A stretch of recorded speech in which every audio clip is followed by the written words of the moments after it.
అధికారులు సరిగా పనిచేయకపోతే 1995 నాటి సీఎంను చూస్తారని చంద్రబాబు వార్నింగ్ ఇస్తే దానికి కౌంటర్ ఇచ్చారు మాజీ మంత్రి కాకాణి గోవర్ధన్. ఇన్ఫర్మేషన్ కమిషన్ ఉన్నాడు, అక్కడ డిప్యూటీ కమిషన్ ఉన్నాడు కదా జిల్లాలో, ఉన్నాడా? ఏం చేస్తున్నాడు? Be clear. అడ్మినిస్ట్రేషన్ ఇంకా నిద్రపోతున్నారు మీరు. చూస్తున్నాను, నేను చెప్పాను 95 సీఎం అని చెప్పాను నేను. ఇంకా మీకు అర్థం కాలా? మర్యాద చెప్తే మీకు అర్థం కావడం లేదు.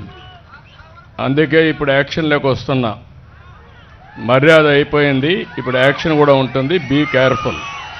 నువ్వేం ప్రేక్షకుడు కాదు ఇక్కడ. ఇవన్నీ సూపర్వైజ్ చేసుకోవాలి. అందరూ ఇట్లే తయారైపోయారు. అడ్మినిస్ట్రేషన్ మొత్తం భ్రష్టు బట్టి మీరందరూ ఇష్టారాజ్యంగా అనుకుంటున్నారు. మంచిది కాదు అది. మేము కోరుకునేది 95 నాటి చంద్రబాబు నాయుడు కాదు. ఇంకా మాట చెప్తున్నామంటే 95లో చంద్రబాబు నాయుడు ట్రాక్ రికార్డు బాగలేదు, అంటే ముఖ్యమంత్రి కావడమే బాగలేదు.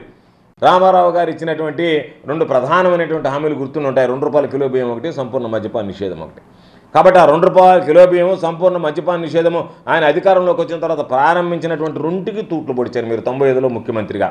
కాబట్టి విలువలు విశ్వసనీయతలకు మీరు దూరం అయ్యారు. కాబట్టి ఉచిత విద్యుత్ ఇవ్వలేమన్నారు. కాబట్టి అనేక రకాలైనటువంటి సంఘటనలు జరిగాయి. కాబట్టి వ్యవసాయం దండగా అని చెప్పి మీరు మనసులో మాట పుస్తకంలో రాసుకున్నారు. కాబట్టి 95లో ముఖ్యమంత్రిగా మరలా 95 లాంటి చంద్రబాబు నాయుడు లాంటి ముఖ్యమంత్రిని రైతులు కానీ ప్రజలు కానీ చూడడానికి ఇష్టపడనటువంటి విషయాన్ని మీరు గుర్తుంచుకుంటే మంచిది.